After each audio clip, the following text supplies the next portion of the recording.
What is going on, Sports Wars? We're here. We're live. We're ready to rock and roll. We've all got our coffee. We've got our caffeine. We're ready.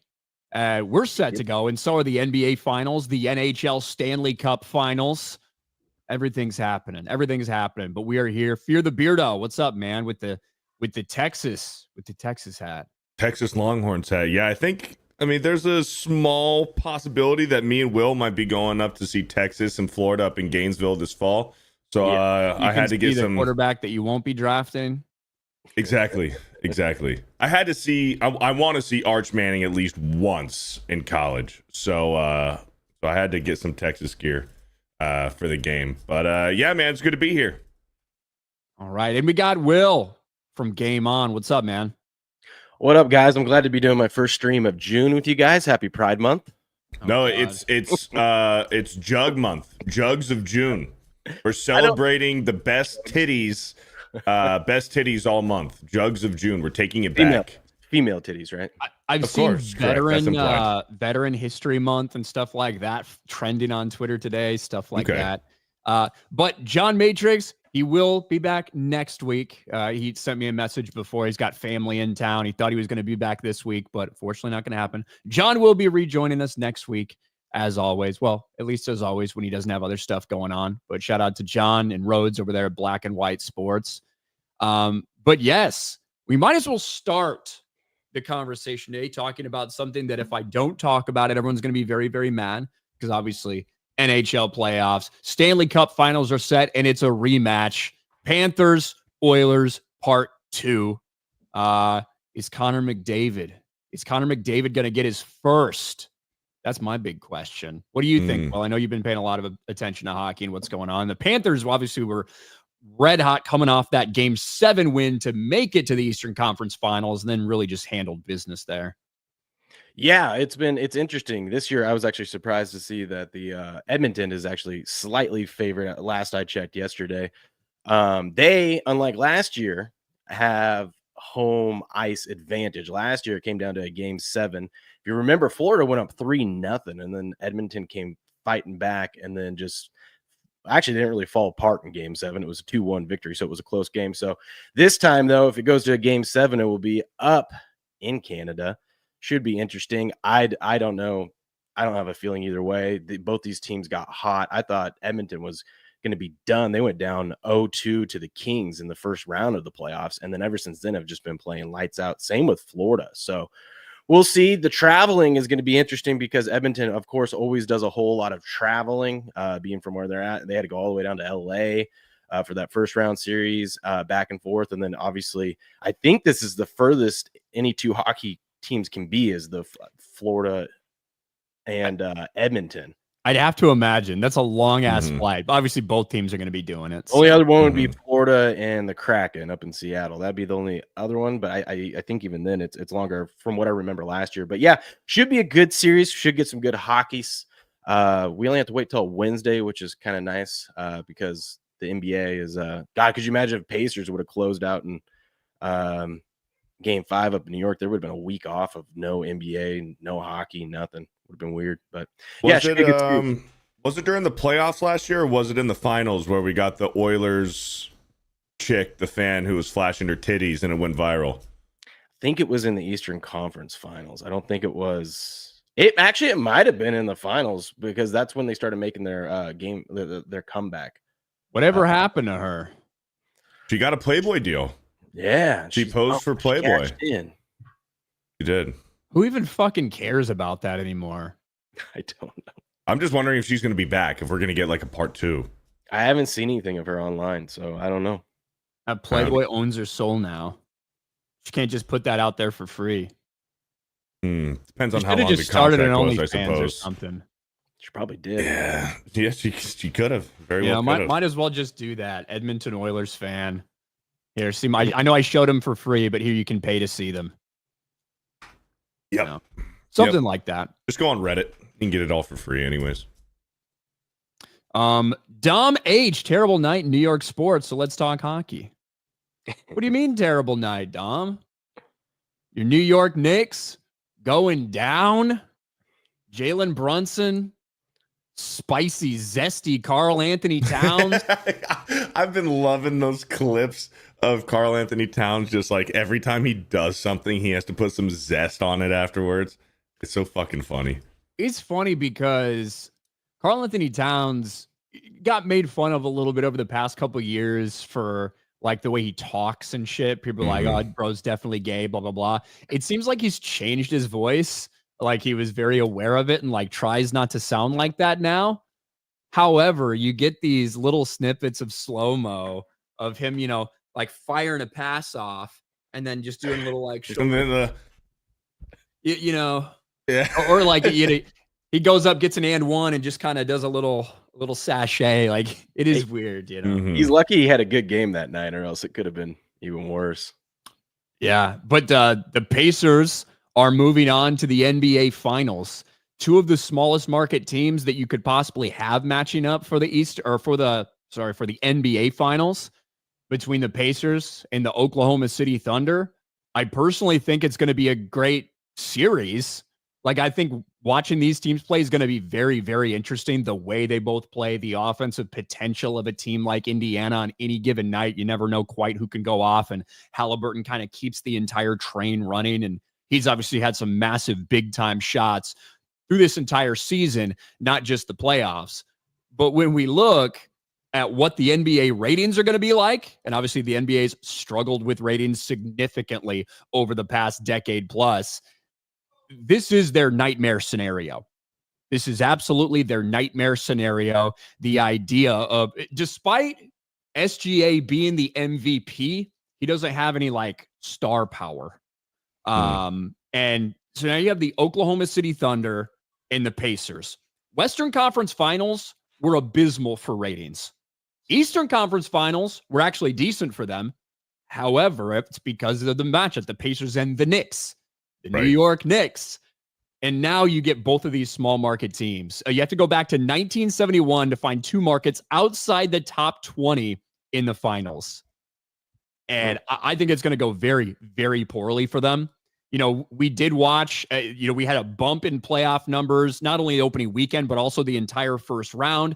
A lot of that had to do with matchups. A lot of it had to do with people wanting to see LeBron and Luka lose. A lot of it had to do with the Warriors-Rockets series that was an incredible series that went, Warriors go up 3-1, Rockets come back, big game 7, the most watched game 7 since like 2014 or something like that. But unfortunately, with so many injuries between Steph Curry, Jason Tatum, some of your big stars on your big teams that would draw the ratings, this is what you're left with. And although as a basketball fan, I think I'm going to really like the matchup, that's not the way it is for normies. And I think it's going to be nightmarish ratings for them. Yeah. I think it's actually going to be competitive games. I think you're right. No one's going to watch, but I think because the Pacers kind of are built like the Thunder. This is like a new era for the NBA of where we went through the big three era. And now a lot of these teams are building. They're building. They're taking it. Look at the Thunder. For years they sucked and they just took players. They even took players in positions they didn't need. The Pacers have done similar things here, and you kind of see the same thing going down in San Antonio. We'll see how they progress over the next few years with all the young talent they have. But I think it's going to be interesting. The Thunder are a massive favorite. They're over 6-1 favorite against the Pacers here. But I think the Pacers have a puncher's chance, and I definitely think they'll win a game or two. And once you win a game or two, anything can happen. But they're kind of built similar and can actually attack the Thunder's weakness. The Thunder are not a good shooting team, despite the massive points that they put up. We talked about this last week. They just play really good defense, and they get a lot of their points off of transition defense. The Pacers can run, and when the Pacers are hot, the Pacers can run right past that Thunder defense. So I give them a chance. I think it's going to be interesting from a basketball standpoint, but I don't think your normie is going to tune in. And but I'll enjoy it, and I'll be betting on it. So yeah, not even with the MVP in Shai Gilgeous-Alexander, like not even with the MVP of this season on your team, they're just not a draw. And isn't it crazy though that we don't have like a big superstar? SGA, I guess, is starting to turn into one now that he's won an MVP and whatnot, but we don't have like a Steph Curry, a LeBron James, something like that on either team here. No, and realistically, if you're the NBA, Steph Curry's like 37 years old or something, or will be 37 years old. LeBron, yeah, he's fucking roided up on whatever keeps him going, but he's in his 40s. Like, that's it. And what are they going to have to turn to? You've got Jokic, but he's not as big of a draw as those guys. Anthony Edwards and Shai Gilgeous-Alexander are two young studs in the league. We just had a Western Conference Finals when no one gave a fuck about them. No one tuned in. You got Jason Tatum on big market, traditional NBA powerhouse, Boston Celtics, historic stuff like that. But that also doesn't seem to be pulling people the same way that some of these players have before. They're between a rock and a hard place. The best thing that could happen to the NBA in this might be a blessing, is they take a ratings hit this finals. But if this comes down to, like, if the Pacers somehow pull this off and win, and it's because Halliburton or one of these other younger guys just goes off in this series, you might have, developed your next superstar. So you might take ratings hits now, but if someone can come out of this looking like a star, that'll help them in the future. But for now, it's going to be terrible. Yeah. The NBA has their one, glimmer of positivity surrounding the NBA ratings that they've had in basically a decade. When it comes to that first round, and you have a handful of injuries, conference finals end up being, one was decent. I mean, Pacers Knicks, because of the Knicks involvement, and because of that game one finale, the insane bounce that you had, the overtime matchup, stuff like that resulted in those games, drawing a lot of attention. Nobody fucking watched Western Conference Finals. They just didn't. So. No. Well, it's because the Denver OKC series has been the best series, and that was the best. Those were I still think Denver's the second best team. The Denver Clippers series was really good. That one too. Yes, Denver, that was the opening round. Yeah, and then that series, 7 games with OKC too. That one was exciting. So they just had their best matchups fall early on. I was hoping that Denver would have been on the other side of the bracket. That would have been a great Western Conference Finals, OKC and Denver, but we got it in the second round instead. Yeah. You got a lot of like historically bad games. Like Oklahoma City's blowout win was the least watched Western Conference Game 5 since Jazz Spurs in 2007. Stuff like that. That's wild. And down significantly from last year with the Timberwolves and Luka Doncic and the Dallas Mavericks. So rough. But yeah, we had to cover that and talk about the Knicks and Dom H's misery. Sorry, Dom. It happens. I'm rooting for the fucking Indiana Pacers, especially after Pat McAfee. Yeah. Bro, that was so stupid. I don't know if you guys saw John Cougar Mellencamp's fucking... I did see it. Dude, what a fucking pussy ass bitch. So to set this up, Pat McAfee's at the game, sitting courtside for game 4, Pacers, Knicks. In game 3, the Pacers had kind of let a lead slip away. The Knicks came back throughout the second half and ended up winning the game when the Pacers had a good opportunity to go up 3-0. And Pacers, in-house PA people, they approached Pat McAfee. They're like, hey, can you just give like a little hype session, warm the fans up, get them ready between the third and fourth quarter to, get them loud and stuff. And he's like, all right, what do you want me to say? And they're like, just make it up. Okay. So he fucking grabs the mic, and it wasn't televised. It was just in-house, right? Because commercials were going on at the time. He's like, what's going on, Indiana Pacers fans? Indianapolis, look who we got here today. And he looks at Celebrity Row for the Knicks who showed up. He's like, we got Spike Lee. Boo. Ben Stiller. Boo. Timothy Chalamet. Boo. Said, let's send these sons of bitches home today. Like, blah, blah, blah. And it was fucking great. It was awesome. Funny, right? It was hilarious. And it's sports. Of course you're going to boo the other team and boo the opposing fans. Of course you are. It's fucking sports. And a bunch of people acted like it was the end of the world and how classless and how rude it was. John Mellencamp, who, is from Indiana, but he's a cocksucking piece of shit, is like, I was embarrassed to be a Hoosier last night. Fuck you. Like, it was great. The amount of controversies that Pat McAfee gets involved in are wild. Should have been more controversial that Reggie Miller was on the call for the entire Pacers-Knicks series. And I do think I'm not a huge fan of Reggie Miller as an announcer, period. But in terms of, I think he did an okay job given the scenario that, I mean, it's the fucking Pacers. I think he did an okay job in the scenario, not acting outwardly like a massive homer the entire time. But with this being done, it does mean something big for a big basketball show. One of the things that does make basketball more tolerable than it typically is, and that's inside the NBA. Inside the NBA on TNT, officially done. It's over. Finite. And we'll see if the whole gang moves over to ESPN or whatever. Is that who's taking over ESPN? Mm-hmm. Because TNT, like, I believe that those guys are moving on to ESPN to continue to do their show. I don't know if Charles Barkley wants to go to ESPN. Well, didn't he announce his retirement earlier this year? And this was the last year he was doing it? I think he's still continuing to do it. Because there was a big thing. They didn't know if they were going to continue on. They didn't know if this was the last year. They knew it was the last year for NBA on TNT once the contract expired. But I mean, I don't know. Charles Barkley takes shots at those guys on ESPN all the time. Fucking like the Kendrick Perkins of the world and shit like that. They let those guys do whatever they want. And is it going to be the same over at ESPN? Well, I mean, Pat McAfee has taken his fair shots at ESPN, and even this past week, Mad Dog Russo took a shot at ESPN. Did you guys see that? I think that was mostly all in good fun. It was pretty funny. You're talking about when the power went out? I'm talking about when the power went out. So the power went out, and then they had to go into the hallway on this TV that they had in the hallway. And he's like, well, if ESPN weren't paying Stephen A. Smith $400 million, they could, afford to pay the fucking bills. And Stephen A. Smith is like on cam. He's just shaking his head, doesn't know what to say. I love Mad Dog Russo. He's hilarious. That is funny.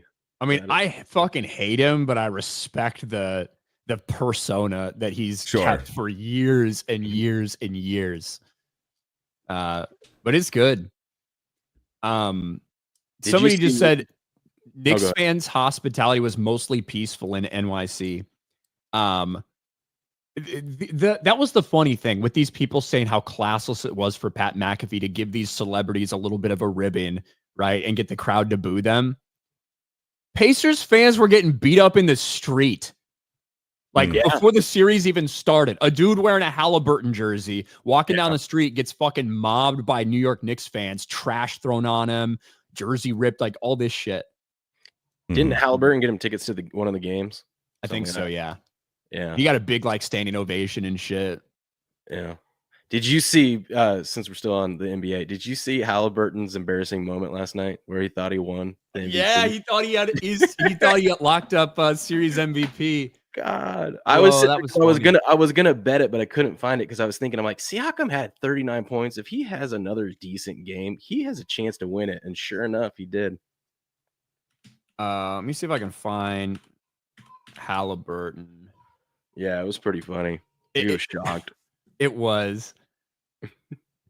They did the same thing similar to I think it was Tatum last year, because Tatum won the Finals MVP, but he thought he won Eastern Conference MVP, but Brown ended up taking it from him. Yeah, let me fucking here it is. Tyrese Halliburton thought he was gonna win Eastern Conference Finals MVP. This is him. Like, they're getting ready to announce it. He's like walking up there, getting close to the front, all this shit. Here's the video. It goes to the MVP of the Eastern Conference Finals. And that MVP is Pascal Siakam. Ooh. Ooh.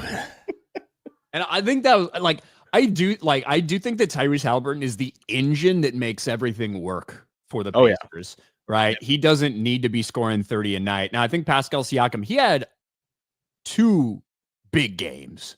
You know, I think he ended up averaging, 26 points in the series, 5 rebounds, 5 assists, like somewhere like that. A really great series. But this is a team that does have different people that step up each and every night. And Tyrese Halliburton, sometimes he's just 10 and 10. Have 10 points, 10 assists, 5 rebounds, whatever. Other nights it's 30 and 14, depending on how the game's going. He usually doesn't score a whole lot, but he is kind of the glue guy and sets the tone, especially the pace and tone for how they're going to play offense and defense, what little defense they do play. But yeah, he's kind of the facilitator out there. But I thought Siakam had a chance after that 39-point game, and he actually, I'm happy that he won it, because a lot of people going into the Eastern Conference Finals was kind of dogging him, saying you're making all this money and you haven't done anything all playoffs. And so glad he had a good playoffs heading into the finals. They're going to need him to step up against OKC. Bro, this is so fucking funny. And that MVP is Pascal Siakam.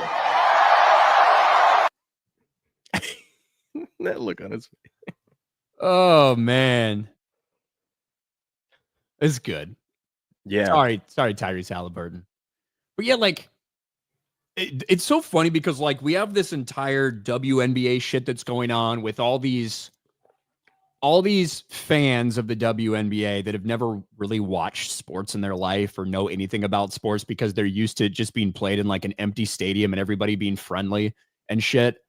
And they're like, nobody should boo. Angel Reese shouldn't have to be booed in a stadium. It's an unsafe environment.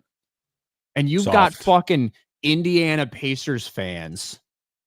Like, you got Indiana Pacers fans photoshopping Tyrese Halliburton's face onto Osama bin Laden, call him in the Halliban, and like posting pictures of the fucking Twin Towers getting exploded, like to shit on New York Knicks fans, right? Like, we are at completely different levels here in terms of fan viciousness when it comes to the fucking NBA, or really all other pro sports, and this pathetic amateur league, which is known as the WNBA. And it's so funny.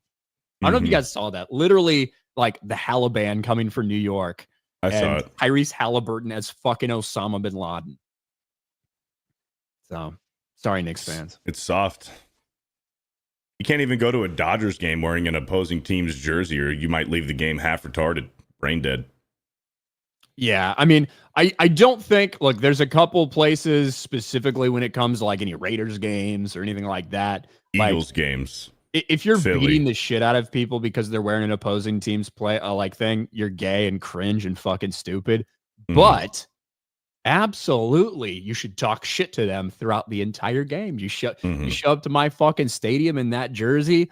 Yeah, fuck the Pacers. Like, whatever. Like, that stuff's perfectly acceptable and encouraged and should happen. Unless there's a kid, I guess. I suppose. But they got to learn someday, right? Right. I had to fucking cuss out some little fucking Patriots fan. But he cussed me out first, so it was like fair game. One of the first I went to a Seahawks game, and there was it was like the second year that the Texans became a team, and there was 2 Texans fans walking through just the main area, and everyone was yelling steers and queers at them. That was my first exposure to shit talking at a sporting event like that. Yeah, I went to the game in Gillette in Foxborough for Tom Brady's return to New England. I was there with Jeremy, actually. And I'm wearing my fucking Tom Brady Tampa Bay Buccaneers jersey. We're walking through pregame, like all this stuff. And there's some little, like, I don't know, 10-year-old kid wearing like a Randy Moss jersey, who like probably wasn't even old enough to know who the fuck Randy Moss is. He's wearing a Randy Moss Patriots jersey. And he, like, we were in Bucs gear, so rightfully so. People are going to talk a little shit. Bucs gear, Tom Brady's return, tensions were high, emotions were high, right? And we're walking through, and he says some shit to me, and I'm like, "Oh, you're going to be crying later, aren't you?" Blah blah blah. And he's like, "Yo, fuck you." And I'm like, "Fuck you, you little piece of shit." As soon as he drops it, I'm good to go. Oh, that's great. That's what being a fan's all about, though. You know, fun stuff like that. Not actually beating each other up. Yeah. Not actually beating each other up. That's usually too far. Me as a Pelicans fan, stop hurting us. God. LOL. No. Yeah. Well, Zion Williamson got hit. I made a video about that the other day. We did not know the identity of the person who filed the lawsuit. Now we do. And it's actually one of the same people I mentioned in that video I made, which was that porn star, Mariah Mills, that had all the baby daddy cheating drama with Zion not that long ago. Look, I don't find the lawsuit particularly like authentic. Whenever these things come, it's one thing for things to come out a couple years later, blah, blah, blah. It's one thing for not go to police. When these stories happen where it's like, I was in an abusive relationship and between the years of 2018 and 2023, I got repeatedly raped and beat and abused. I'm like, then why the fuck is the relationship continuing to 2023 if these things you 5 years ago? Is because you just don't care about this and you're just there for the money anyway. And then when things stopped and the money gets cut off, now you do something. It's hard for me to find those particularly reliable. On the same hand, I think Zion Williamson's I think he has very poor judgment. You can tell that probably by how many fucking cheeseburgers he stuffs down his face, continues to get fat every fucking off season. And the amount of women that he's been involved in these fucking random things with is poor judgment. And you put yourself in these situations when this stuff happens. So would it shock me if those things are true? Not at all. Not at all. Mm-hmm. But, yeah, I agree. When was the last time he played? He played this season. Some. They just wouldn't let him play back to back. So he was not allowed. But when he did play, they were really good. Well, I won't say really good, but a lot better than without him out there. Bro, when he came in the league, like that 1 year that he had at Duke was nuts, right? With the amount of just crazy dunks he was having, hyper athletic plays seemingly every night. Yeah, busting out of his shoes and shit. Fucking shoes broke.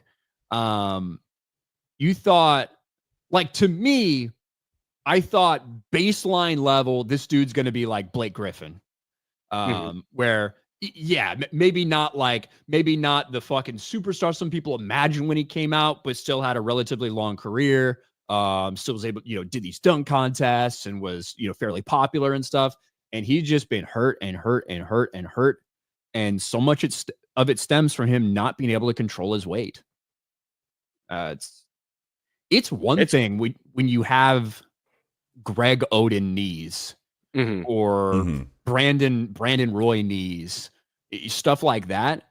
But when you're just a fat piece of shit, when you have trouble not being fat at 19 years old, you're going to have problems the rest of your career. You know what I mean?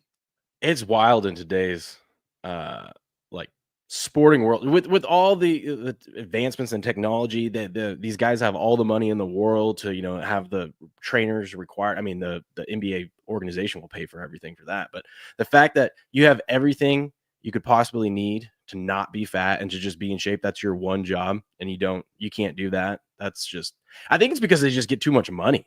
If he doesn't get another contract the rest of his life, he's set. Granted, we'll see how these lawsuits turn out for him, but it's just wild that these guys are so talented and not motivated to, just don't be fat. Stay in shape. Yeah. It's your fucking job, man. Like, yeah, I mean, you don't have to do anything else for the rest of your life. You have to stay in like peak physical conditioning for 10 or 12 years of your life. And then you can do whatever you want. And it's not even all year long. You just have to do it for like half the year, or 9 months or so. Yeah. Mick Walsh, straight pride worldwide. Fuck Pride Month. Thanks, Mick. Hail Sports Wars. UFC situation was crazy last night. So I wasn't able to watch. I heard some crazy shit about everybody fucking missing weight. Fights getting canceled. Fights getting moved up to different weight classes. I think there was a female fighter who had a seizure in the fucking locker room or something and couldn't do her fight. What happened to Macy Barber? Whoa. And then like that was the reason that was given. And then her opponent comes out and basically just trashes her. and is like, her entire life's fucked up. Like, she should focus on getting her life straight. She doesn't know what the fuck she's doing, like all this shit. So I am like ancillarily aware of some of this shit, but I don't know exactly what went down. Connor Akers for 5. This series might actually send Paul George into retirement since both teams traded Paul George away. That OKC Clippers trade for Paul George, where they got like 4 first-round picks and the future MVP and Shai Gilgeous-Alexander, is going to go down in history as one of the worst trades ever. I don't think the Luka thing is anything compared to that trade, to be honest. RIP to NBA on TNT. It's the end of an era, man. It's the end of an era for big old women down in San Antonio. Like, I mean, that has been a staple of my like sports experience for 2 decades, you know, at the very least. And we'll see. Will it go to ESPN and change? A lot of people were worried about Pat McAfee when he went to ESPN. There's been a handful of things here or there, but for the most part, that show has stayed pretty much the same. Well, the ESPN's put all their eggs in the NBA basket. I mean, they had to get rid of a lot of baseball stuff because they spent way too much money on the NBA. So they better hope they don't get a Pacers OKC Finals next year. That's not going to be good for them. I don't know. And isn't UFC and ESPN, that contract's coming to an end soon too? Yep. Unless something drastic changes, yeah. They just don't have the money. They have to get rid of UFC. They have to get rid of baseball. Yeah. So where's UFC going to go? Netflix or Amazon. If Amazon wants it, they'll get it. But which I'm fine with either of those. Honestly. Well, yeah. It's after probably better than fucking ESPN Plus, whatever fucking dog shit that's always failing. Well, yeah, and then remember the last UFC pay-per-view? They went down. They had a crash. Yeah, right after they came out and talked about, they're not going to be on ESPN anymore, and then they're having technical issues, which have never happened. Yep, it's wild. Over on the Rumble side, and I actually went on Sports Wars this week instead of accidentally streaming on Geeks and Gamers. Let's go. KW.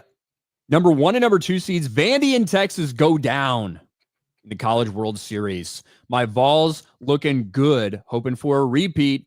Omaha was one of the greatest experiences ever last year. By the way, if you ever get a chance to go, then go. I do not follow college baseball very much. When the World Series games are on, I might tune in here or there. I don't follow it along like throughout the season or anything. However, if I ever did have a chance and the timing was right to go to Omaha for that, it does seem like a fucking really cool experience. So maybe I believe those 2 teams are still alive. They just are facing. They lost double elimination. Yeah. So, but that's wild. We thought that's why Beardo was wearing the Texas hat. No, he showed up. But no, it's a symbol to Arch Manning. He's trying to LeVar Ball speak it into existence by getting that Texas hat as close as he can to his New York Giants banner. Right. He's like, it's going to create some sort of spiritual energy that will manifest your dreams into reality. 2 years. I can't wait to go to that game. Yeah, I'm pumped. It's going to be fun.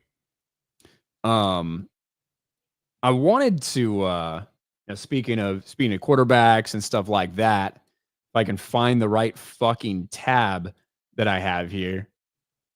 Obviously, a massive part of the discussion for this NFL offseason has been about quarterbacks, and rightly so, and specifically one quarterback who fell really far in the draft and eventually got taken by the Cleveland Browns, and that is Shedeur Sanders. And there's a lot of quarterbacks on that team. They drafted another quarterback before Shedeur. Dylan Gabriel is on that team. Joe Flacco, old man Flacco, also on that team. And so inevitably, as Joe Flacco, a lot of experience, probably would be pretty decent for them to roll out there as starting quarterback with the success he's had over the past couple of years in Cleveland and in Indianapolis for stretches. Everything is about Shedeur Sanders. When it comes to the media, when it comes to questions, everything. And Joe Flacco was asked about being a mentor to Shedeur Sanders. Now, this is a guy who wants to be the starter and who thinks he can still play in this league.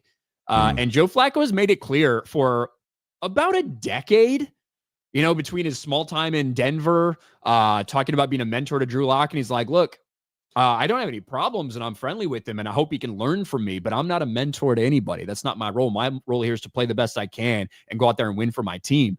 And he's repeating the very same things. And it's got a couple people upset, but I actually think it's a pretty well thought out discussion on the role of a quarterback. Should he be a mentor or not for a young kid? Talking point. You can kind of like use it because it's a good question to bait somebody into answering, and no matter how they answer it, it kind of makes the guy that's answering it look bad. If I say I don't want to be a mentor, I look bad. If I say I do want to be a mentor, then I look like an idiot that doesn't care about being good and playing football. So it's one of those questions that no matter what I say, you guys can write what you want to write about it. And there's a lot of questions like that. That's why you end up having to try to avoid them. I tend to try to be honest. And I've said I'm not a mentor. I play football. And in a quarterback room, there's a lot of times there's been a ton of times where there's learning experiences. And I have a lot of experience and I can talk on things. And hopefully they listen. But it's not necessarily like my job to like make sure they listen to me. And, hey, like hopefully you have a really good relationship with the guys that are in the room. And you naturally want to do that. But that was a long-winded answer, but that's ultimately why I think you guys ask it. Here's the thing is like, because of what I just said, like you're acting like I wouldn't want to be a mentor. It's like, once again, it's not really about that. It's just not the main focus. I see myself as a guy that can play in this league. So if your main focus was just like, hey, but I'm going to get you ready, you're just not taking care of business. The best way to be a mentor, honestly, is like show people how you go to work, and like I said, hope that they pick up on that stuff, but not necessarily force them to pick up on the things that you do. He's absolutely right. And he's been asked this question several times before, like you said, in Denver, I believe even in Indy last year with Anthony Richardson being a young quarterback and stuff. It's like these older veterans, whether it's in sports or, in your typical day-to-day 9 to 5 or whatever, just like, you don't decide yourself, I'm going to be a mentor. That's a little arrogant. It's usually the younger generation looking up saying, man, that guy is a mentor to me. Like, it's 100% on the younger guys to decide what information you're going to take away from the guy who's been there before you for longer. And that's exactly what Joe Flacco said. I mean, he could have said, hey, yeah, I'll mentor him by showing him what a starting quarterback looks like because I'm going to be the starting quarterback of this team, or something along those lines. But man, he's got great hair for his age, huh? Dude, I'm jealous. Yeah, and this has been a thing before. A couple of years ago, if you remember, when he was back with the Ravens temporarily, there was like, RG3 came out and said that, Joe, he didn't want to be a mentor. He didn't want to be a mentor to Lamar. He wanted to play. So it was a weird type of relationship, blah, blah, blah. And he got called racist for not wanting to mentor a black quarterback, even though he also said the exact same thing about Drew Lock in Denver. But ultimately, there are guys in the NFL who are career backups, who know their career backups, who are not competing for starting jobs, that people do bring in specifically for some of those reasons, to teach younger guys exactly what to expect, to get them through this, show them what it's like to watch tape or prepare to insert this specific offense. That shit is abundant in the NFL. But there's a difference between guys like that who aren't looking for a shot, who aren't going to be the starting quarterback, who are quite simply just there to be like a help to the offensive coordinator with a young quarterback, versus like a Case Keenum or a Josh McCown. Yes. Chase Daniels. Chad Henne was like that as well. Exactly. There's guys that are in those roles. But for a guy like Joe Flacco, despite his age, it would be a little bit different if Joe Flacco is on this team and they took Cam Ward or something, but that's not the case. Joe Flacco's there to fucking compete. He's there because he thinks he's the best player. He's the best quarterback on the team right now and gives him the best opportunities to win. Can we talk about how hilarious it's going to be this summer to see what the Browns do? Because they put themselves in a terrible situation with all these quarterbacks. What do you do? Do you get you can't keep all these quarterbacks on the roster? They got 5. We know Deshaun Watson's not going to be playing or anything like that, but still 4 quarterbacks. No one carries 4 quarterbacks. Rarely do they carry 3. And if you have Shedeur beat out Dylan Gabriel, then you just wasted a 3rd-round pick on Dylan Gabriel. Like, what are you going to do? Develop him and use trade bait in a few years. I think Kenny Pickett's going to get traded as well. They've got to trade someone, but they paid him to come in. Not a lot, but I mean, you still, whatever they do, it's going to be funny. Kenny Pickett to me is the odd man out. Yes. Like I just don't see them cutting Dylan Gabriel, and I don't see them cutting Shedeur Sanders because of the optics and everything. Or trading them because you're not going to get the value that you spent. Like if you trade Dylan Gabriel, you're not getting a 3rd-round pick. Right. So the only person that does have any trade value is Kenny Pickett. Like at least in my mind, or Flacco, I suppose. It'd be funny though if Kenny Pickett is during camp this summer is actually playing better than both of them, but you have to trade him away. Could happen. I mean, it's a nightmare scenario, and then eventually Deshaun Watson may get healthy again at some point in his life. There's no way he's taking another snap for the Browns. I don't think. Not after what the owners were talking about him as he's still on the team, early, a couple months ago. I don't see it, but you never know. Do you think he's taking another snap in the NFL? Yeah, someone will be desperate and give him a shot. It's just how it is. If you're talented enough, we'll see. Do you think he wants to play anymore? I wouldn't, but I don't think he wants to play for the Browns. I think if he got a shot anywhere else, he would want to play. I think he's done with Cleveland. He's just, he's taking his sweet ass time. Well, that and after the owners come out and just trash you. He's got fully guaranteed contract. Ever. Yeah. I mean, you got to like him a little bit because they paid you all that money, right? Can't be too mad at him. Right. Yeah, they ran Baker out of town, and look what Baker's doing down in Tampa. Mm-hmm. They gave him a fucking retarded deal. Fully guaranteed.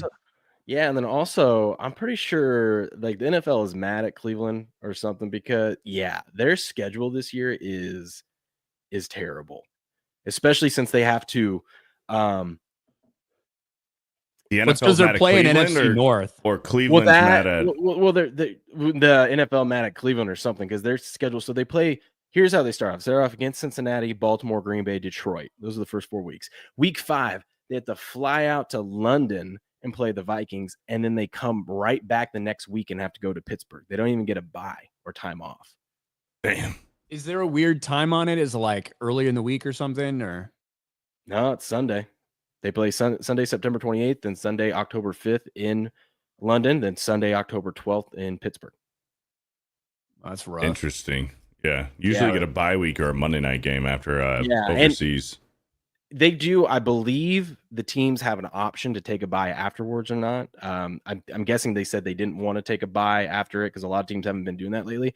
But I'm not so sure they thought it was going to come that early in the season either. But I mean, you're looking at the Browns, they could 1, 2, 3, 4, 5, 6, 7, 8. They might be 0-8 heading into their bye week. Yeah, the Bears' schedule is all like when I first glanced at it, I'm like, God, that fucking sucks. Because not only do we have to play Detroit, Green Bay, and Minnesota, twice each because that's the division we're in. They are going up against the AFC North, which means you're playing Cincinnati, the Ravens, and the Steelers. And thank God the fucking Browns. And then there's also in the Bears schedule, they have an early bye, which I hate. And they have over a 9-week stretch, they only have 3 home games. Ooh. I think between week like 4 or 5 and like that's when the 9-week stretch starts, which is fucking brutal. There's been some interesting schedules this year. Like the Seahawks play. They have only one time in the season they have back-to-back home games. It's like home road all season long. It's weird. And then that's a long way for them up there in the corner too. Yeah, and Tampa got pretty screwed too. After their bye, they're home against New England, but then get this, they have to travel all the way up to Buffalo, play Buffalo, come back home, and then travel all the way out to LA to play the Rams. Brutal. Rough. I can't wait for NFL season. It's going to be fun. I can't wait, man. The American man. Knicks get eliminated. The Yankees relive a fifth-inning nightmare in Game 1 and get blown out in Game 2. New York took a massive L. Let's go Dodgers. Well, I ain't going to say let's go Dodgers, but Shohei, by the way, after a little bit of a cold start, has been on fire this month. I think he had like 15 or 16 bombs in the month of May, something like that. They were up so much last night, he was falling asleep in the dugout. which still is crazy that was it June of 98 when Sosa hit 20 home runs in the month of June? I think it was during the home run race. 20 bombs in a fucking month. 20 bombs in a 30-day month. That is wild. Which I don't know. I have to imagine that's still a record, or it is. Or I don't know. I just remember how crazy it was during the time. Yeah, that's got to be. It's got to be close to 1 a game too, right? I mean, how many games do they play in a month? Yeah, because you're probably in a 30-day period, you're probably going to play like 23, 24, maybe 25 or something. Yeah. You know? So that's pretty nuts. I got to see one game where Sosa hit 3 bombs. Saw a 3-bomb Sammy Sosa game back in early 2000s, maybe. It's still the record. There you go. Still the record. June of 1998, 20 home runs, Sammy Sosa. Still the record. That's nuts. And Giancarlo Stanton in 2017 had... it's not telling me how much, but he's got the second most home runs in a month. Well, Yankees did have a little bit of a rough day yesterday, but they still are sitting pretty atop of the American League East. Tampa Bay Rays behind them. Detroit Tigers might still be like the surprise story of Major League Baseball season. The fact that the Tigers are playing so goddamn well. They're 38 and 21 right now. Like, and really the division as a whole, I think, is a little bit better than some people expected. Obviously, with the exception of the Chicago White Sox, because the White Sox are quite literally hot fucking garbage. But the Phillies have really come on of late as well. I mean, they've lost a couple in a row, but in terms of over the last couple of weeks, the Phillies really came on. They're now tied up there with the Mets in the National League East. And my Chicago Cubs keep on doing it. Yep, 3-game lead there in the Central. I will say, when it comes to the Cubs, I'll say it again. Their bullpen is solid as hell. Their starting pitching is just so thin. And Imanaga is supposed to come back soon, which will be helpful to them. He had a great year last year, obviously. But I don't know, man. I don't know if they can sustain their level. They're going to hit. They're going to fucking hit at some point. But Amaya's on the DL for like 4 or 6 weeks with an injury he got. Carson Kelly has been playing well at catcher, so hopefully they can sustain the productivity from that position. But the starting pitching that you're talking about is the reason why this week, because I saw so much value on it. They're going to stumble at some point this summer, so I bought in on them to not win their division because it was so cheap. Doesn't mean fuck you. Doesn't mean I'm going to hold out for the whole season. I'm just thinking there's going to be some time this summer that they're going to lose the lead, and then I'll cash out at a profit, and then I'll root on your Cubs after that. There you go. No, I mean I'm saying the same thing. I just I did not expect them to be as good as they are. Pete Crow Armstrong has made massive strides in terms of his offensive level of play. We'll see if that keeps up. I hope it does. He's already basically hit his projected numbers for home runs and RBI this year, which is fucking wild. Yeah. Suzuki has been raking. I don't know if he's still the National League RBI leader or not. I can check it out. They've had a quiet offensive game the past few days. So let me go National League.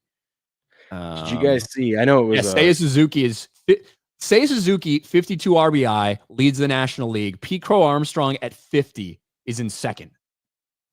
Wow. Mike Trout's back. When Acuna came back and he first pitch hits a home run? I did. That's awesome. Yeah, Acuna back. And yes, sweet. Mike Trout is back. I hope Mike Trout stays fucking healthy the rest of the damn season because I love Mike Trout. Me too. Mm-hmm. Who doesn't love Mike Trout? But the odds are he probably won't.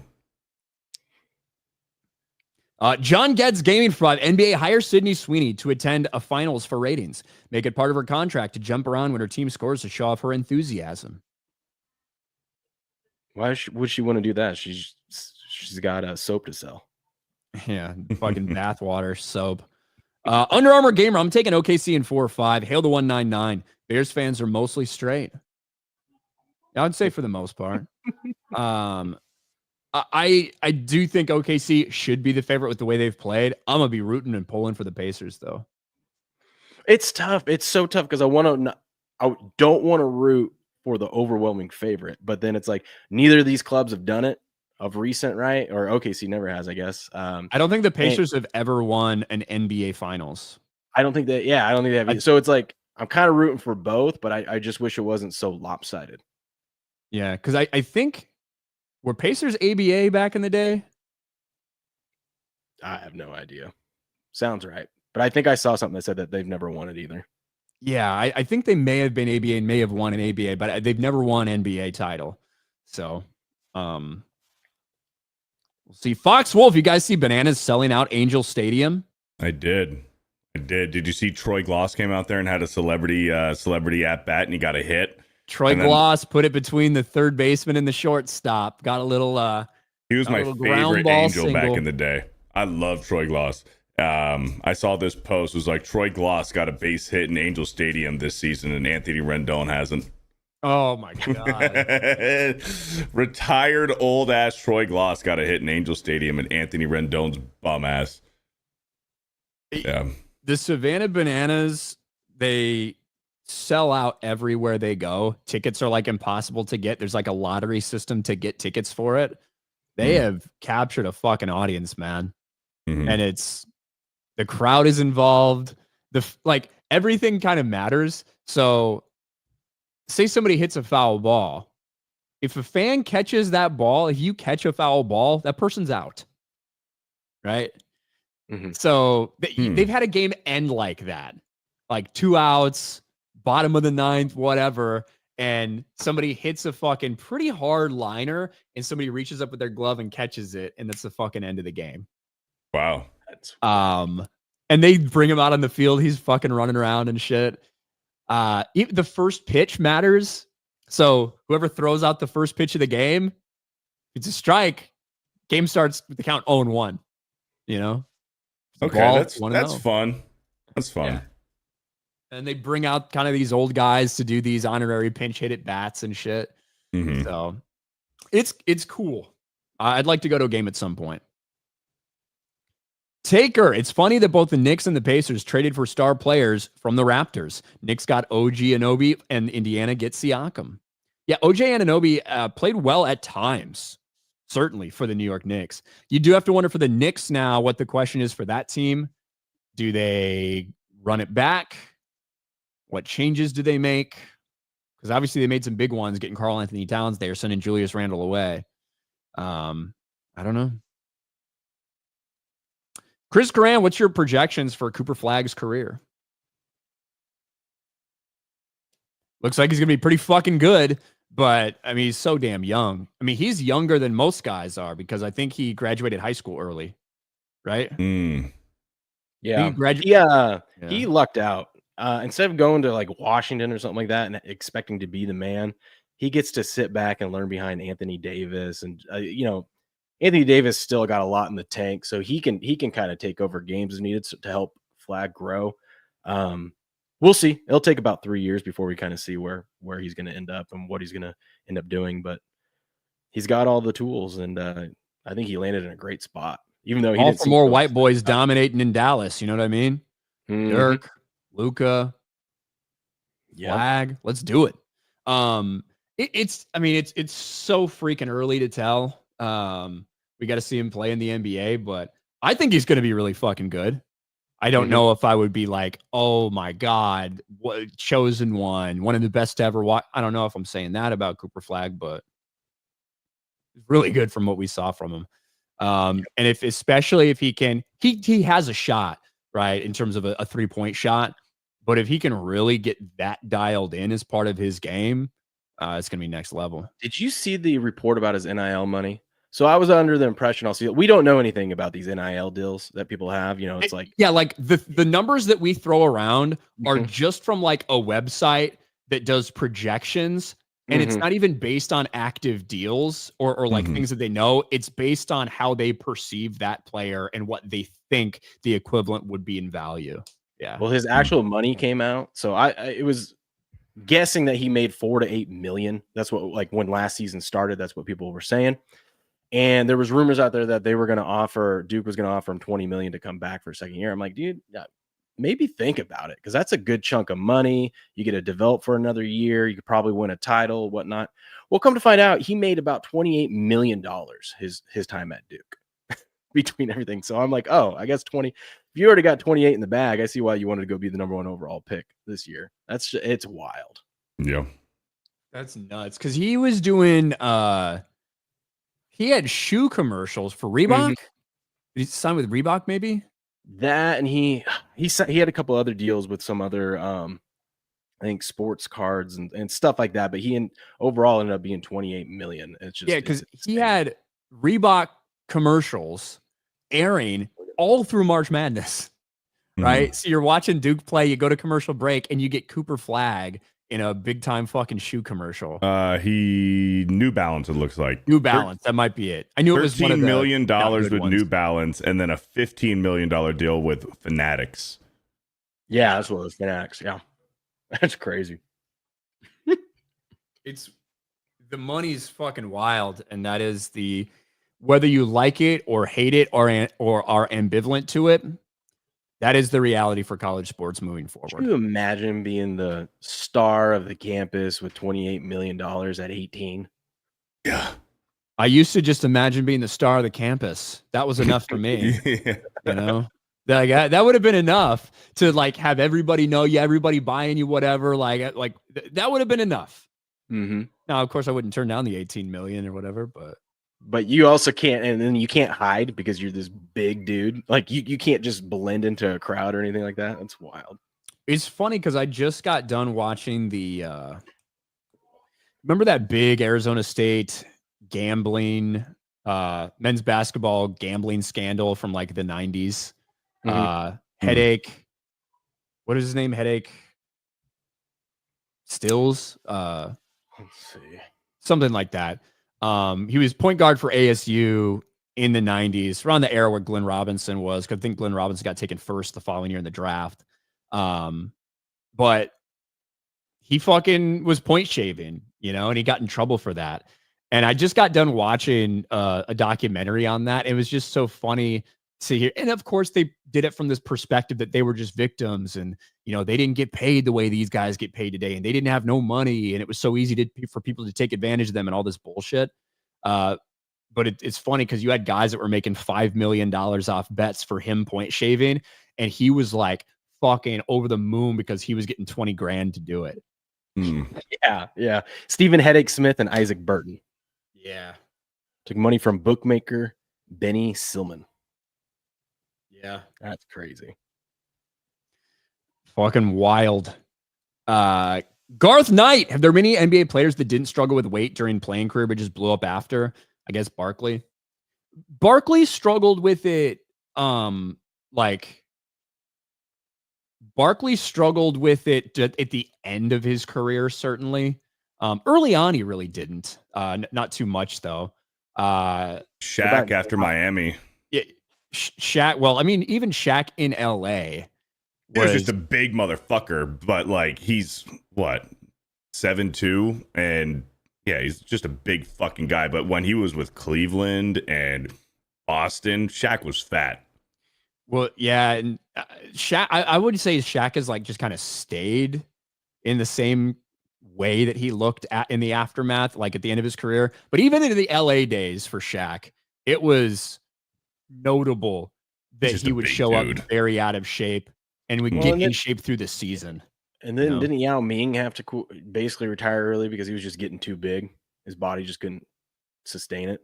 I don't know if it's because he was fat. I think it's just because his feet were completely fucked. Yeah. Because what a weird, grotesque human he was. But yeah. And didn't Antoine Walker, I don't remember a fat version of Antoine Walker in the NBA, but didn't he get really fucking fat afterwards? Let's see. I mean, it's not the NBA, but remember Eddie Lacy? Oh God, yeah. Eddie Lacy and also Kelvin Benjamin. Oh yeah, Antoine Walker got pretty big. I'm looking at photos of him. Yeah, he got big. and he was never he wasn't like fucking skinny or slender or anything. No, he just looked like an athlete though. Yeah, he just built like an athlete. A little bit of a round face maybe where you could see there's a fat person hiding in there somewhere that'll get unleashed at some point.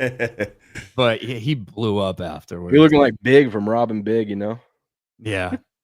R.I.P. R.I.P. We're finally getting that 1945 series rematch, says Byrne.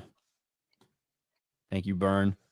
Trucker Mark, what a new NBA champion. There will be a new NBA champion. John Falsetta says, I was there when Sosa hit 61 and 62. Nice. I could not imagine having a memory like that. Like that's crazy. I just remember as a kid, that was just the best time for baseball. Was that when him and McGuire were just going back and forth? It was fun. I was like 8 or 9 at the time. So it was just a great era. I mean, Ken Griffey Jr., young Jeter, young A-Rod. It's insane how good A-Rod was. Like in those, was it like 98, 99, whatever that was? When it was with Seattle and Texas. Yep. Like his second full year in Seattle, where he fucking went off. I was looking at A-Rod stats the other day randomly.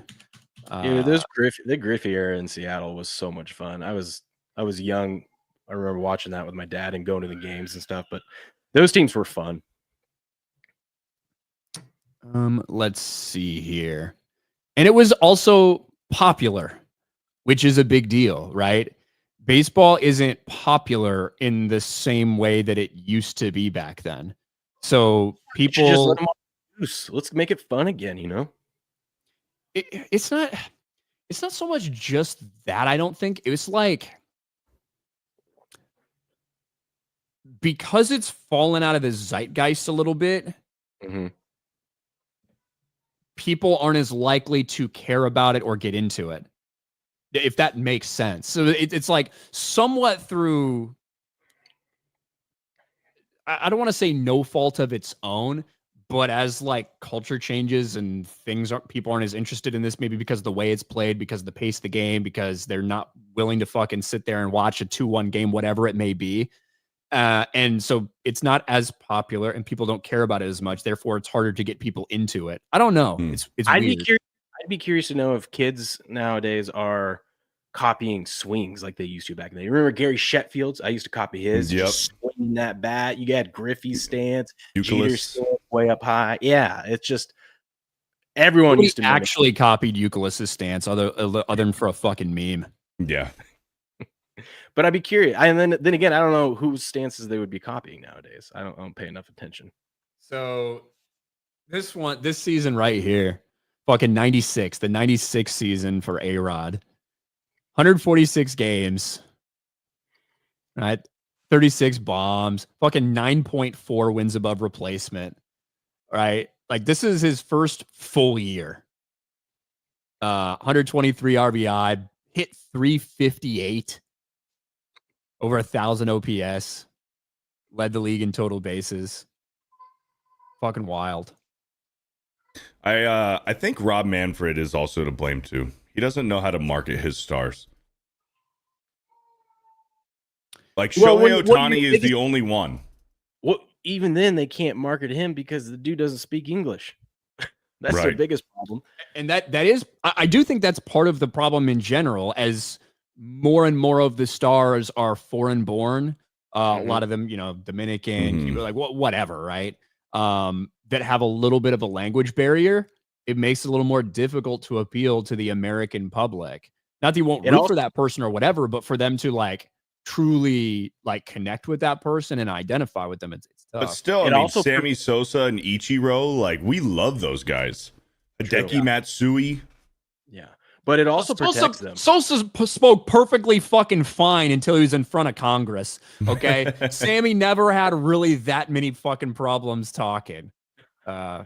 Until it protects them, though. It keeps them protected because then they can't like have the media ever turn on them because they never really speak directly to the media. So it hurts, but it also helps because you don't have your stars going out there and saying something to screw things up. But like you get guys like Bryce Harper right now, could have been Mike Trout a few years ago, but even Paul Skeens. Paul Skeens should be fucking everywhere. He should be in every commercial. He is out there a lot, and he's on the cover of MLB The Show, and he gets talked about a lot, but he's also on a fucking team that's awful. That's horrible. Yeah. I would say, though, the new era, he kind of is, because if he's the social media era now, and he's all over social media. Because of his girlfriend. He doesn't even have social media. He's still out there. I'm just saying, he's still out there. In today's marketing world. Yeah, I hate Manfred. I hate him even more now because of what he did to Pete Rose. Fuck that guy. You know what's going to happen with Paul Skeens, right? We're all like, man, it sucks he's on this team. It'd be great if he went somewhere where he's a winner. He's going to get fucking traded to the Dodgers. He's going to get traded to the Dodgers. And they're going to give him a $3 billion contract that's payable over 90 years. And everyone's going to bitch and moan and complain. Yeah. You're not wrong. That'll be the story of Paul Skeens. Oh, man. But I don't know. KW. Also, I despise the NBA, but want to see Dawson Nett get a shot. I'm not sure what went down with the whole trade fiasco, but do y'all think he'll get a shot anywhere? I mean, it's all about Bronny, baby, in LA. But I think he should get more time on the floor. It's all going to depend what the team's makeup is next year and what they look like, and if they're in win or development mode. That's kind of the way I see it. Let's catch up with a couple of these. We got some more stuff to talk about. MLB's Pride logo will bring back fun. I don't know about that. Let's shift gears a little bit to the NFL and a little bit about politics too. We know it's a waiting game right now for Aaron Rodgers and the Pittsburgh Steelers, with so many people there at OTAs getting ready for the season. Aaron Rodgers still not officially signed by the Steelers. We don't know if he's ever going to be signed by the Steelers. We're not really sure. But President Donald Trump has an idea about who the Steelers quarterback is going to be. And spoiler alert, he doesn't think it's going to be Aaron Rodgers. Donald Trump has a feeling on Steelers quarterback, with Aaron Rodgers' NFL future uncertain. And that's all because Donald Trump made a big appearance with a bunch of the steel workers to announce a big new deal with Japan. So he's in Pittsburgh. And who better to bring up there to talk to the steel workers of Pittsburgh than some Pittsburgh Steelers, including Mason fucking Rudolph. And Mason Rudolph was there, and he spoke at the rally. We might as well play this. Let's play Donald Trump introducing some Pittsburgh Steelers. Your Steelers, and I happen to think a really good quarterback is a man named Mason Rudolph, and I think he's going to get a big shot. He's tall, he's handsome, got a great arm, and I have a feeling he's going to be the guy. So Mason Rudolph, come up here. And also a safety who's an absolute killer, Miles Killebrew. Do you know Miles? Come on up here, Miles. Come on up here, fellas.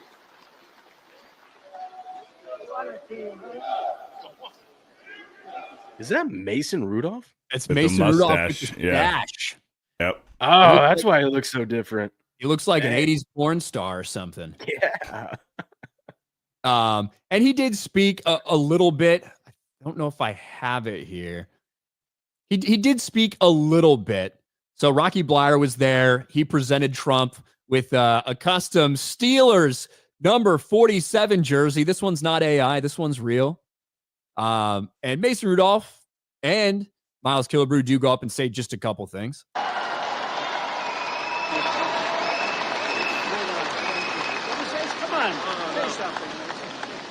Listen, I'm honored to be here with a great Steeler legend like Rocky Bleier, somebody who fought for our country in Vietnam and came back and played some great football with the black and gold. Awesome to be here, a part of this big investment in Pittsburgh. Go Steelers.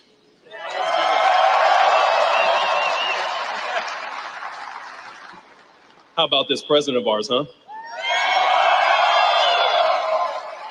Just wanted to say God bless you, President Trump, and God bless you, Pittsburgh. Thank you.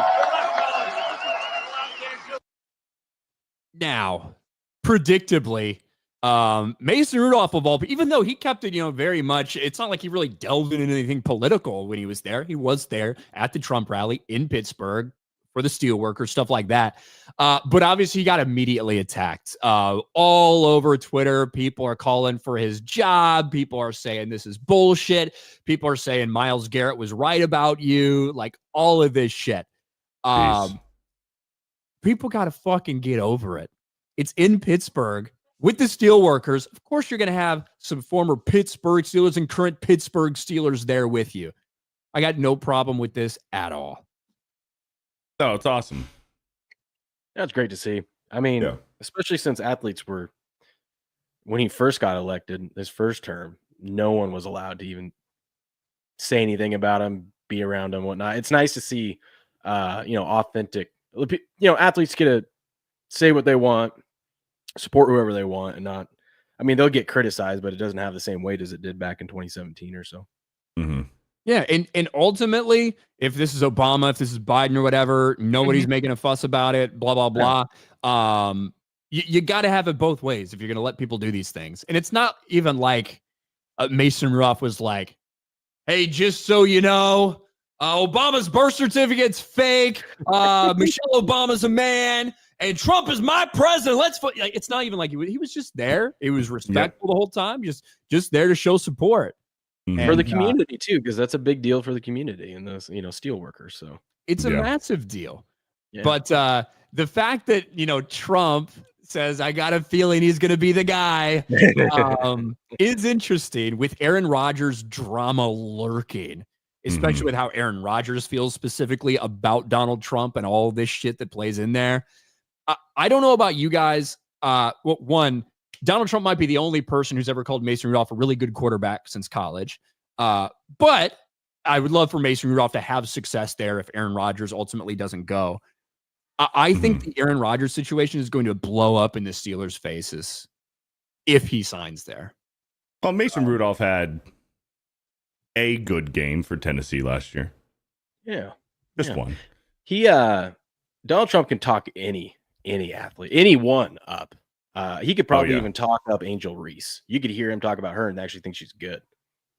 Ryan, do you have the clip of Joy? What's her name? Joy Taylor. Oh God, Joy Taylor. I'm gonna be real. As much as I hate Joy Taylor, I don't 1,000% disagree with what she's saying in principle. Well, she was talking like Rodgers was on the team. He was like, how dare Aaron Rodgers not show up to OTAs and stuff? Like, he's not learning the offense. He's not there to hang out with his teammates. He's never been there before. It's like, motherfucker, he's not on the team. I know, but that's kind of the problem, isn't it? We'll listen to Joy Taylor. And I agree. She is talking as if he's already signed a contract, which he hasn't. But I think when we talk about this situation, when we talk about the potential Aaron Rodgers fallout, it's assumed everyone thinks he's signing there. And he basically keeps dropping little hints that he's signing there, but he's not there. And let's listen to her. Why? This is the Pittsburgh Steelers. They have six Lombardies. They're coached by first ballot Hall of Fame Mike Tomlin. They don't have a quarterback. They don't have a quarterback. And we're sitting around talking about Aaron Rodgers is not there on the first day of OTAs. Mandatory or not, where's your pride? Where's your dignity? That's why I say I'm going to give him another day. Where's your respect for the game? Where's your respect for this organization? Where's this organization's respect for the history that they have in this league? What are we talking about? He's never played there before. He doesn't know any of these teammates. He doesn't know the streets to get to the facility. He doesn't know the doctors. He doesn't know the rehab crew. He doesn't know anybody. He doesn't know anybody. God, she's such a fucking idiot. It's like, why would you not be there? Why am I supposed to take this seriously?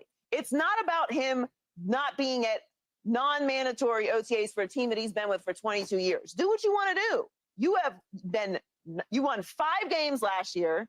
The year before that, you didn't play because you tore your Achilles. The year before that, you missed the playoffs. What are we talking about? Peanut butter skin and a big whole old bunch of nonsense because he's not even on the fucking team. She's like, but you know why he's doing this way? Because last year, when he decided to take his trip and go away because he was signed with the Jets, everyone criticized him for that. So this year, he's like, I'm not going to do that this year, and I'm going to let the team know that I'm not going to be available at this time, but I'm not going to sign until I am available so we don't run into this issue again, which, of course, we're right back into that same issue of, hey, you should be there, even though you're not officially signed. Yeah, and that's where I'm at, which is why I don't actually disagree kind of in principle. I think the thing she's talking about is fucking stupid and she sounds retarded.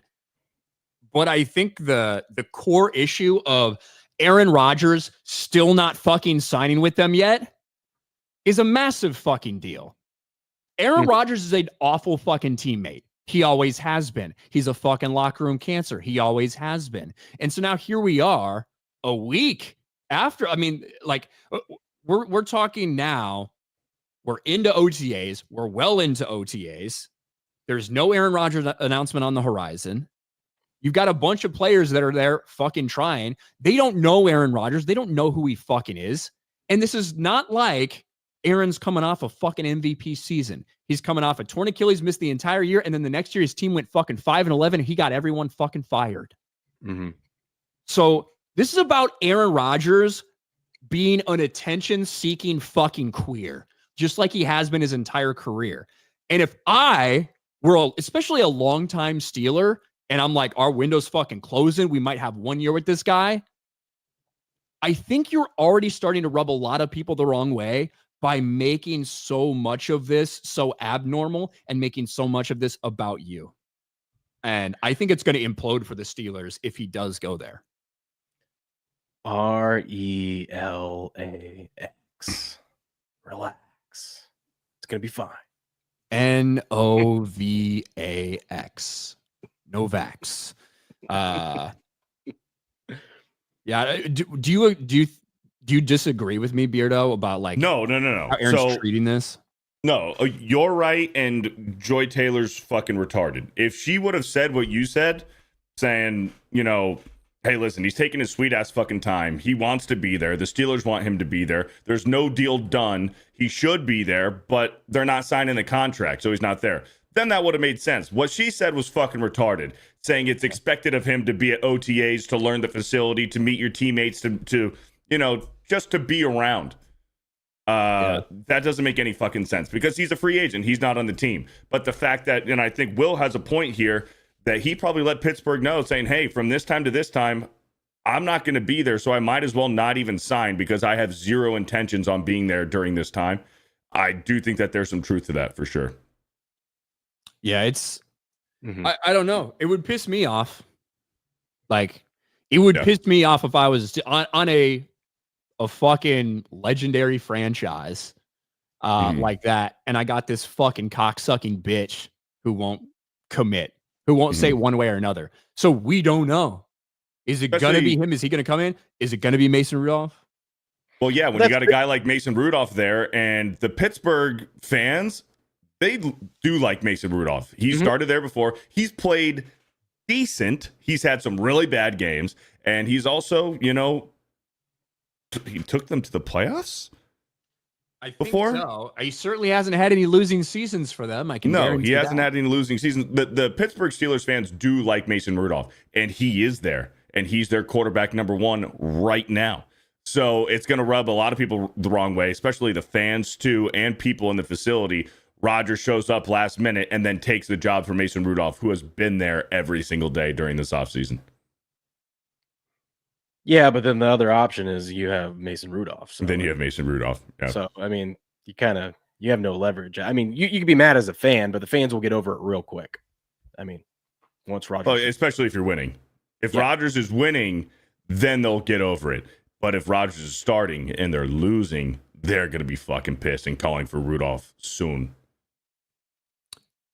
Daniel Ormonde, locker room cancer. Someone who hates the media sure buys into the storyline. What players said that? 4-time MVP and Super Bowl champ. His fault the Jets won 5 games? Did you see their own line? Bears fans.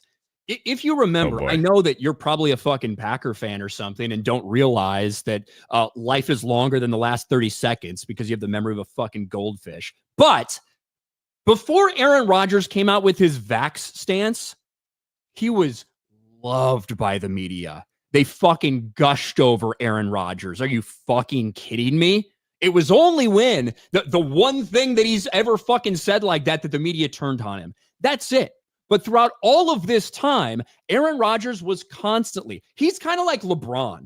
Not going to lie. Aaron Rodgers is a little bit like LeBron James, the way that he speaks about his coach, the way he speaks about the fucking players that causes division, how Mike McCarthy got fucking ran out of there, how he didn't want to do the thing when his new head coach came in there, didn't want to fucking run his system, constantly bitching about that. Now, maybe he learned from Brett Favre because Brett Favre was a fucking drama king too when it came to a lot of that shit.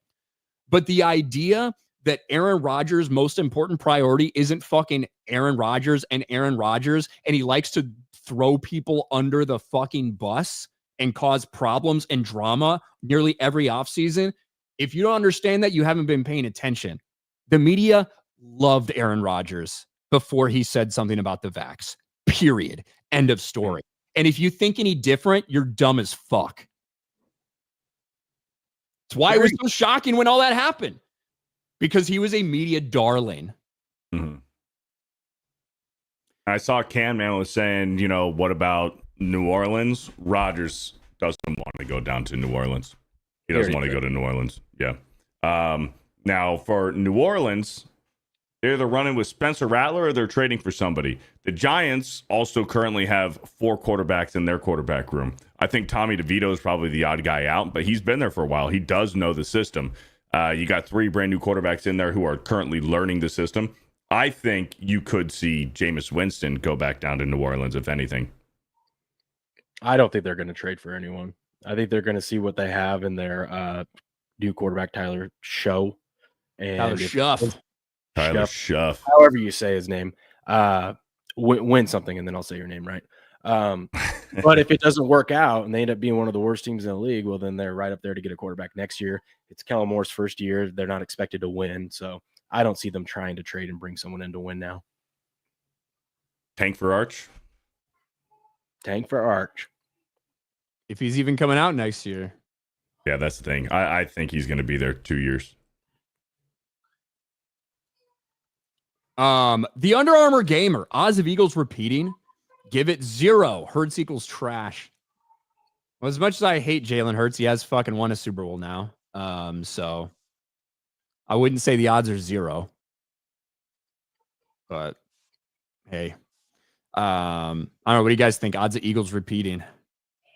I think they'll be good. I also think they have a good chance of winning the NFC East again. But when was the last time we had a repeat NFC East champion? In a long fucking time. It's tough.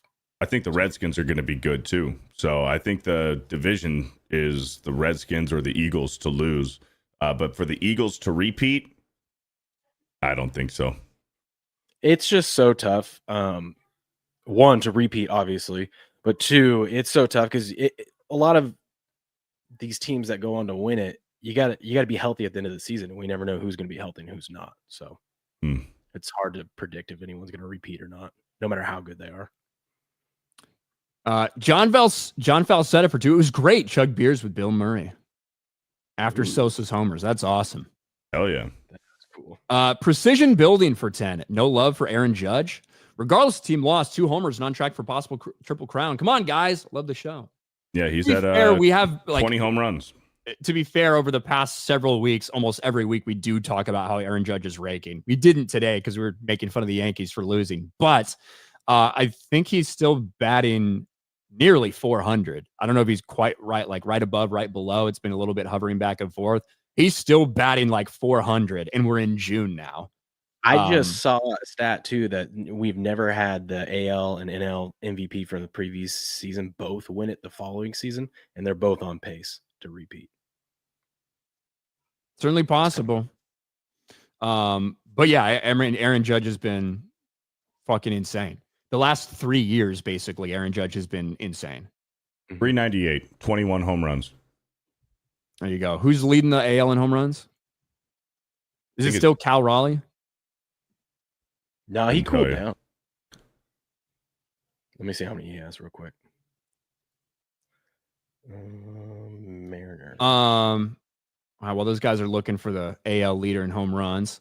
Chris Corran. Rodgers would be the escape clause for Tomlin to be able to part ways from the Steelers and go somewhere to be appreciated for his ability. Yeah, it's still Cal. He has 22. Yeah, I know Devers has been going off as well lately. Just hitting. So, but yes, Aaron Judge, certainly we're in June. So it is June, very early June, but still putting together another crazy season and potentially a triple crown. We also got to talk. It wouldn't be Sports Wars Sunday if we weren't making fun of Angel Reese a little bit. So, oh shit, it's already 1 o'clock. All right, we'll make fun of Angel Reese and we'll get going. I didn't know we'd been talking so long. Time flies, man. Mm-hmm. Time flies when you're talking about dumb, underperforming cocksuckers like Aaron Rodgers, you know? All right. Here we go. Angel Reese, it's been a little bit of a rough week for Angel Reese, and really it's been a rough couple years ever since she tried to stake her claim that she's the reason that people watch the WNBA. It's not just Caitlin Clark. In actuality, it turns out it is Caitlin Clark, and it also turns out that Jussie Smollett Reese was wrong about what she claimed. When she went out there, she tried to play victim. The entire Chicago Sky team went out there and they talked about the abuse that they've suffered at the hand of all these fans, and the WNBA needs to investigate this. Turns out nothing happened. Mm-hmm. Turns out that absolutely nothing happened, and they were lying. It was all a troll post made up on Twitter that was bullshit. You had WNBA former player and analysis on ESPN forced to apologize for pretending like the story was real, while Angel Reese tried to play victim again, got blown out of the fucking water. But some people do get some good things from Angel Reese, and that's if you're somebody who's betting. One of the funniest things I've seen. Yes, I was going to bring this up. I love this. So these guys, every game, they bet for Angel Reese to miss her first shot. Mm-hmm. Now, considering she's shooting like 30% from the field, I don't know how the odds are on that, but this is freaking hilarious. Day six, baby. Day 6. We're feeling good. We're feeling good. Here we go. Here it is. Bricklayer. Here it is. Here it comes. Here it is.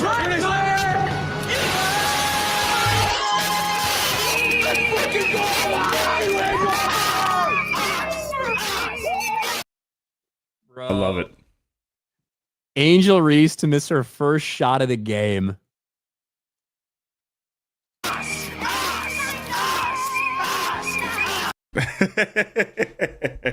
Her second attempt didn't go so great either. The Angel Reese experience. Leading the fast break. On the right side to Courtney. Back to Reese. Blows the layup. Gets her own rebound. Maddie with a rejection. Bro, it is just... this shit happens every fucking week. Yeah. Every game. Every week we can sit here and watch like Angel Reese lowlights. Now, this is a game they won against probably the worst team in the league. Angel Reese, she had a minus while she was on the floor, but this guy did win the game. But this is just who she is, man. This is the layup that she misses. This is the layup that she misses. that she completely whiffs on almost. Hits the backboard about way up here and falls off. Back to Reese, blows the layup. Gets her. And then with, again, this is just a retarded basketball player. There are currently 1-2 people like surrounding you, and third and fourth are right there. There's people open, man. There's something else you can do other than just toss it up to get fucking stuck. Gets her own rebound, Maddie with a rejection. It's got to be so hard to be a play-by-play announcer for the WNBA. At least that guy was honest, and he was like, Angel Reese blows the layup. Like, at least he said that. Whereas one we listened to the other day, and last week it was like, oh, Angel Reese, she won't give up. She gets her own rebound. Oh, she's still like she always does. It's like, bro. I like what Eric K said there. They're me bounds, not rebounds. Mm-hmm. I'm surprised that's not a bet. Will she miss her first shot and get her own rebound? Yeah, that'll probably be different odds. But the fact that they're fucking doing that, these guys betting on Angel Reese miss her first shot of every game might be the biggest and most diabolical internet heater ever. Dude, I love him wearing the rim as a necklace. That is sweet. Yeah, look at what's he holding? Baby oil? He might be. Did it drink? It looks it is like baby oil. It's baby oil. Yeah. I don't know the story of these guys. I'm not sure. But holy fuck, that's funny. And I also hate to break it to Angel Reese, but if you think that you're the reason that people are going to games, that you're the reason people are tuning in, something shocking happened. Caitlin Clark is hurt right now. Caitlin Clark is going to be out for another maybe week or so, which is about the worst thing possible for the WNBA. Maybe you'd think they'd protect their star player a little bit better. But despite everything Angel Reese said, it looks like Caitlin Clark's the reason that people want to go to your games. Caitlin Clark injury sends Fever road ticket prices plummeting.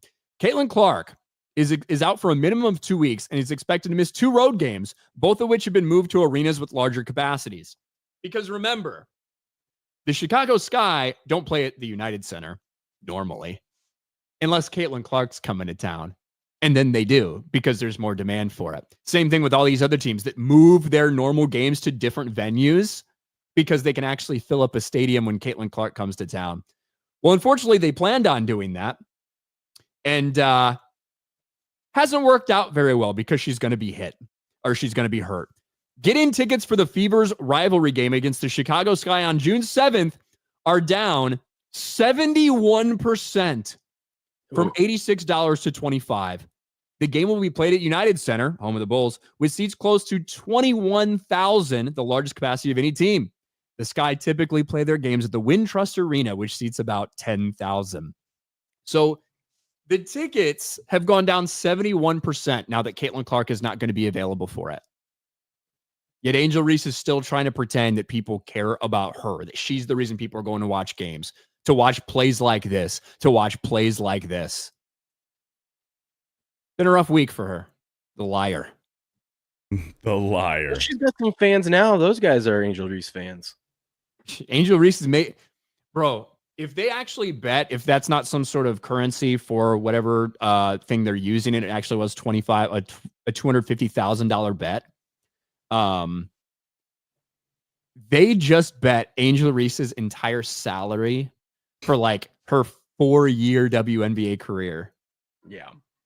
And because she's so bad, because she airballed on her first, they made twice as much as she's going to make in like the first 4 years in her WNBA career. That's fucking wild when you think about that. That's, like I said, big fans. Bro. Yep. They are. They're the biggest bricklayer. Bricklayer. Boom. Ass. That's so crazy, dude. You knew they were excited when they saw where she was taking that shot from. They're like, oh, okay, there's no way. Yep. I mean, she right now, I want to go look at it real quick. She's shooting like 31% from the field or something. It's better than I thought. Let me, God, it's disgusting being on a WNBA ESPN page. The Sky, let me click on the Sky. Stats. Angel Reese. let's look at these numbers. Averaging 10 points and 12 rebounds a game. Sorry, 33% field goal percentage. 33%. As someone who takes the vast majority of their shots from within 5 feet of the rim, that's insanely horrific. Mm-hmm. But hey, that's Angel Reese. Legendary stuff. Oh, sorry. It's 31.3. I was right. It is 31%. It's 31% field goal percentage. Holy fuck. That's nuts. But that is it. We've gone already over an hour and a half today. I wasn't expecting to go so long, but you never know what's going to happen. There's Eric K's. They're me bounds. Thank you, Eric K. Beardo, what do you got going on, man? Nothing much. Gonna go to the gym and chill out. There you go. What about you, Will? Where can people find you? You can find me over on Rumble, Game On Show, every morning at 4:30 a.m. Pacific Standard Time. I might go live this afternoon since I missed the last couple days. But if you want to tune into the most professional, on-time, non-clickbait sports show on the internet, that's where you can find me. And I'm live here. I dual stream to YouTube as well. There you go. Show oh, yeah. over on Rumble. So check out Game On Show. We appreciate you being here, man. And I know I said this last week, but John will likely be back. I would say will be, but I thought he was going to be back this time. He couldn't. He had family in town. But John should be joining us as well for next week on Sports Wars. We appreciate you guys being here and hanging out the entire time. The people that love us, the people that hate us, the people that disagree, the people that love Aaron Rodgers, everybody. We appreciate everybody being here. Even the Angel Reese fans. What's that? Even the Angel Reese fans. I don't think they're here. I don't think many of them show up. But yeah, not here. You get a know. few LeBron fans, though. We have had Bron fans that have watched for years and years. For years and years.